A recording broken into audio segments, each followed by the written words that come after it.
Baik, kita kembali ke virtual dan saya... Tadi yang gak jelas tadi coba diulang lagi, bisa nggak? Nyambung nggak? Iya, Mas Eko, kalau begitu kita pulang lagi ke Mas Eko. Mudah-mudahan vokalnya sekarang sudah semakin jelas. Silakan Mas Eko. Assalamualaikum warahmatullahi wabarakatuh.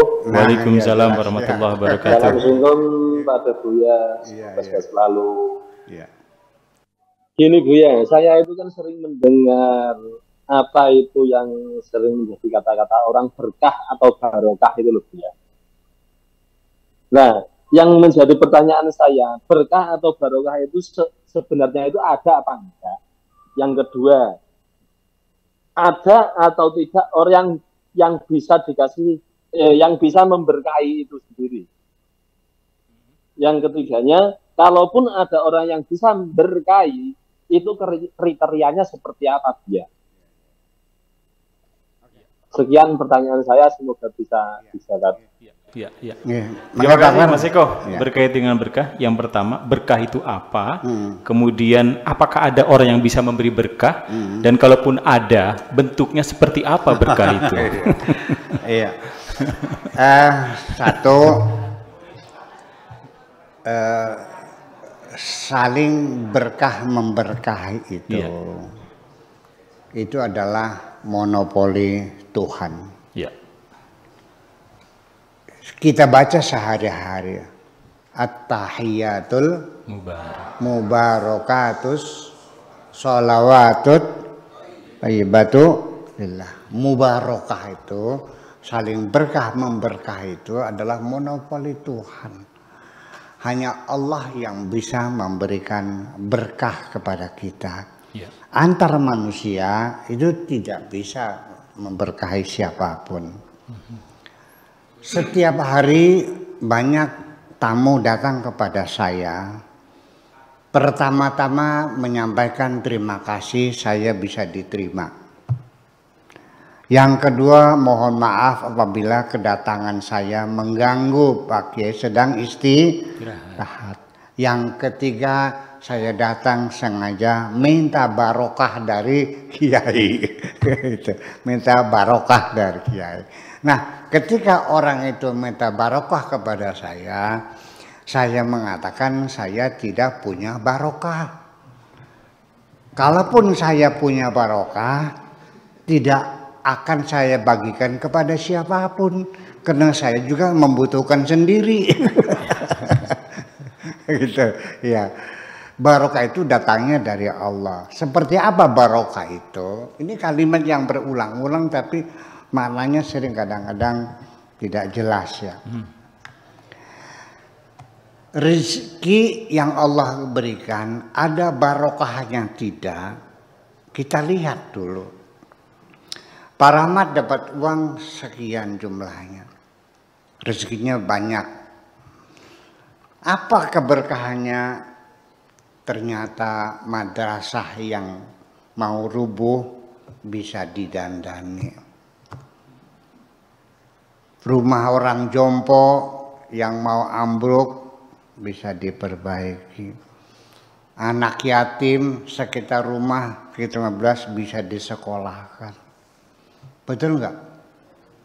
Betul nggak? Uangnya dibelanja jadi darah, jadi daging dimakan oleh Pak Rahmat. Istrinya bisa naik haji, anaknya bisa sekolah. Itu artinya barokah itu diukur dari sisi kemanfaatan terhadap kemanusiaan. Itu. Nah, kalau orang itu dapat rezeki, ternyata siang dapat duit, malamnya serangan jantung, akhirnya mesti pakai ring. Istrinya kena diabetes, mesti diamputasi. Uang sekian banyak habis buat berobat. Mau? Berkah? Atau juga ini keberkahan ya. Saya mau cerita lagi. Ini true story, betul-betul terjadi. Seorang perempuan datang kepada saya, jujur saya pengen kaya, capek melarat nih. Saya bilang, kamu bagusnya melarat. Pakai bergurau, betul. Dia bilang, apa enaknya melarat? Ya enak kaya lah, beli mobil ada, naik haji bisa, sekolah bisa. Nah, pada akhirnya dia tetap maksa pengen kaya, udahlah masa. Akhirnya saya kasih wiridan, doa-doa yang sengaja yang banyak supaya dia tidak bisa melakukannya. Tapi karena dia yakin bahwa doa saya itu mustajabah, saya suruh baca salawat 80.000. Sallallahu alaihi Muhammad 80.000. Rupanya dilakukan. Oh, dikabul. Bener. Dalam beberapa bulan dia datang laporan suaminya beli truk untuk mendukung hellernya itu. Kemudian lagi bilang beli truk lagi, beli tanah, beli ini. Wah, akhirnya dalam 2-3 tahun kemudian dia menjadi bos besar lah. Nah, setelah 3 tahun kesannya dia datang lagi nangis. Suaminya nggak pulang-pulang. Ternyata ketika miskin tiap malam berpelukan dengan suami, setelah suaminya kaya, suaminya nggak pulang-pulang. Jadi enak kaya pada miskin. Iya, itu kan. Jadi bagaimana ibu sekalian, bagaimanapun apalagi itu saya sendiri yang sudah pakai topi haji, yang muka saya orang kenal. Ya kalau mobilnya bagus, uangnya banyak, banyak yang menggoda. Percaya nggak? Iya. Akeh sing melet-melet nggak? Melet. Iya, godaannya banyak, banyak. Jadi jangan kira bahwa akhirnya mah keberkahan itu, akhirnya mah nilai terakhir, definisi keberkahan adalah setiap rezeki yang memberikan manfaat seluas-luasnya, ya, yang kita makan, kita minum, manfaat untuk saudara, tetangga, masyarakat, itulah namanya keberkahan. Betul enggak?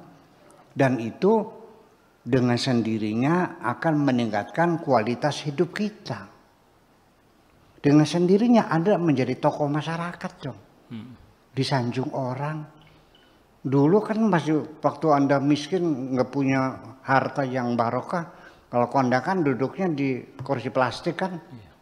Betul nggak? Snacknya apa? Buras, kacang gawil, sama air gelas. Oke, gelas. Dibungkus plastik, lempar-lemparin kan? Setelah Anda kaya raya, berkah, bermanfaat uangnya, Anda duduknya di depan kok. Iya. Ya, di kursi mebel. Ya, buahnya Black Forest. Ya, wajiknya ditoples kan? Ya, tehnya teh tubur kan? Ya. Nah, ya. Cara mempersilakannya juga bukan pakai telunjuk, pakai jempol, monggo linggi. Beda lah begini-begini nih. Beda, Bu. Itu beda tuh. Betul, dihormati orang, itulah keberkahan, kualitas hidup kita. Ya, nah itulah kira-kira kata barokah itu sendiri. Itu maknanya banyak sekali ya. Tapi saya ingin katakan bahwa seperti surat Al-Isra itu kata-kata barakah, subhanalladzi asra bi 'abdihi lailan minal masjidil haram ilal masjidil aqsa alladzi barokna haulahu, yang kami berkahi. Artinya dengan kemakmuran, dengan peradaban dan sebagainya. Beda lagi keberkahan untuk tempat. Keberkahan untuk rezeki adalah kemanfaatannya. Betul nggak? Iya. Keberkahan lembaga pendidikan, alhamdulillah saya bisa menampung anak-anak yatim sekian banyak. Ada sekian yang kita gratisin dengan subsidi silang. Ya kan begitu? Iya. Yang tidak mampu kita kasih bantu SPP-nya separuh saja, yang penting asal belajar. Itu kan keberkahan macam itu. Iya. Gitu. Dengan kesehatan juga sama, yang primer juga termasuk keberkahan. Yang penting bahwa pada akhirnya keberkahan itu indikatornya adalah adanya peningkatan kualitas hidup. Terima kasih. Ya. Mas Eko Budi di virtual demikian memaknai berkah, kemudian siapa yang punya otoritas tentang berkah dan kemudian bentuk-bentuknya sudah dijelaskan oleh Buya tentang berkah ini.